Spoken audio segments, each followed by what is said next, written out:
It's No Then Again, and this next video is more or less about why Christians and atheists used to actually get along. In a nutshell, it's because atheists used to actually need Christians. But what's gone wrong isn't really the atheist's fault at all. The fault is with Christians. See, the Christians in this country used to recognize the fact that a theocracy is A, easily corruptible, and B, and most importantly, not necessary. Because for a true Christian to convert someone, the choice has to be theirs. And a true Christian should be able to convert someone by setting an example, by practicing what they preach. Because if you preach the actual Word of God, you will see conversions happen.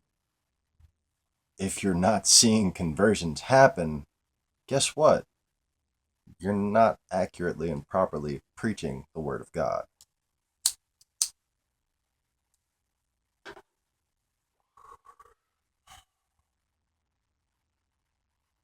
See, true Christians don't need a Christian nation because theocracy is no substitute for the light that shines from the heart of a true believer. If you serve the God of love, love to you is a verb.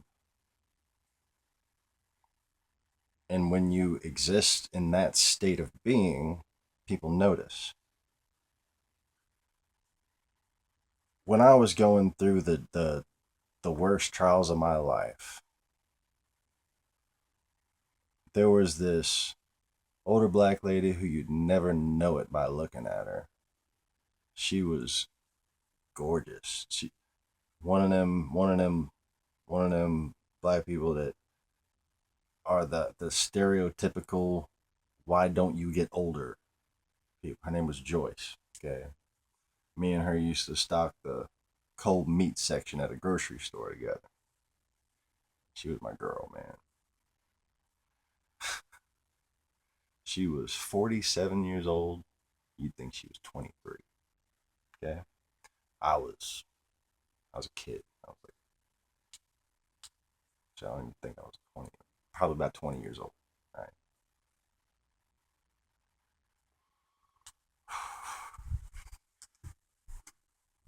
And she just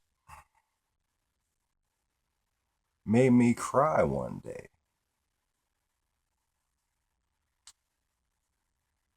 She asked me if I was a Christian. And I just kind of said, like, kind of almost sighingly, yeah.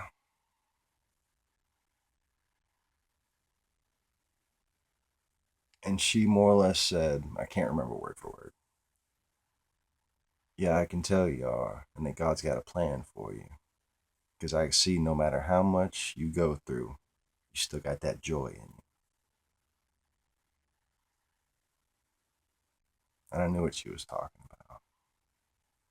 Because I've always kind of just made myself appreciate God's work, God's creation. That's been the one thing I've been able to hold on to my whole life, actually. I used to say, not being awake, just as a kid, out of spite, out of rebellion, I guess, but partially out of wisdom, I suppose, that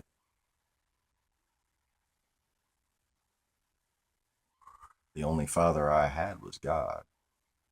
I didn't really have anyone to talk to, I didn't really have a viable mentor. I didn't have a mentor that I approved of, basically.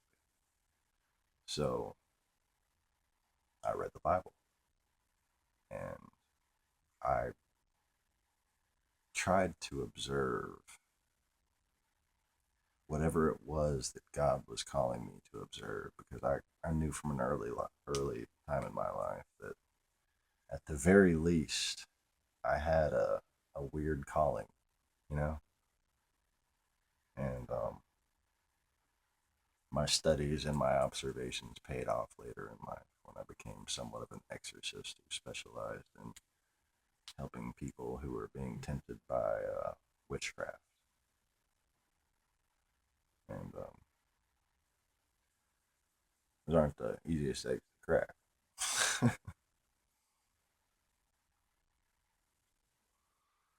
But the fact of the matter is, by trusting in God and not spiting my own life, not spiting my own misfortune, I was able to hear enough wisdom from God to not only be able to pull myself through my own struggles, but to use my struggles as lessons to help teach other people, to help empathize with other people. And having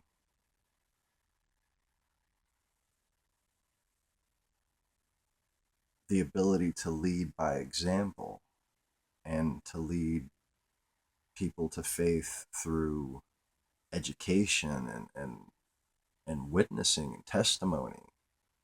That's what this country knew a long time ago. That's what Christianity's supposed to be about. And that is what the Christian, very much mostly Christian forefathers envisioned. Not a theocracy, but a nation that would be a refuge so that people could come here and realize that, yeah, those are not Christians that chased you to this place.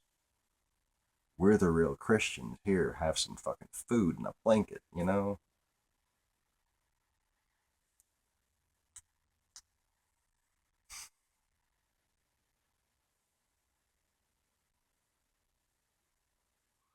All in all, this is a great country. And its greatness is at risk because of pseudo religious zealotry.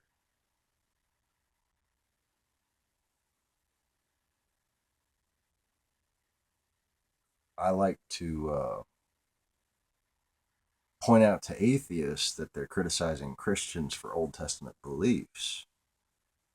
But that's only because I expect atheists to be more logical about it. Look, these people, they're just saying they're Christians. They're not. And technically, by criticizing them, you're actually criticizing Jews. Which, you know, the funniest thing about Old Testament Christians, the racist ones, the funniest thing about the racist Old Testament Christians is that most of them hate Jews, but their hypocrisy has them following Jewish doctrine into that racism. So they hate Jews because they're Jews, basically. The fuck does that work? Next video gonna be about America. Peace. Like, subscribe, that kind of stuff if you want. I don't care.